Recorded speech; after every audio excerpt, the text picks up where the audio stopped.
টেরা রংকে ২০২৪ সালের colour of the year ঘোষণা করেছে এশিয়ান পেইন্টস। সম্প্রতি জমকালো আয়োজনে বাংলাদেশের উর্বর ভূমি এবং উষ্ণ মাটি থেকে নেয়া টেরা রংকে কালার অব দ্য ইয়ার হিসেবে বেছে নেওয়া হয়। এশিয়ান পেইন্টস ইন্টারন্যাশনালের প্রধান নির্বাহী প্রজ্ঞান কুমার এবং এশিয়ান পেইন্টস বাংলাদেশের কর্মকর্তা, বিশিষ্ট স্থপতি ও ডিজাইনার এ সময় উপস্থিত ছিলেন।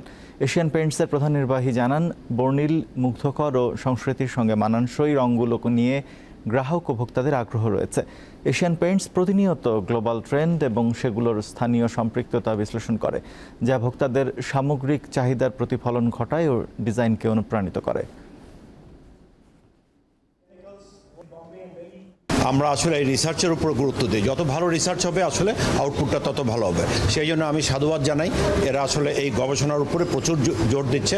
বিশেষ একটা দিককে উন্মোচন করার জন্য রং তৈরি করে, তাহলে সেটা নিশ্চয়ই আমরা সেটা প্রশংসা করতে পারি এবং সেটা আমরা ব্যবহার করতে পারি, এবং এশিয়ান পেইন্টস সেই কাজটি করছে। এই উদ্যোগ থেকে আসলে এটা আবার নতুন করে মনে করায় দেওয়া হচ্ছে যে colour plays an important role.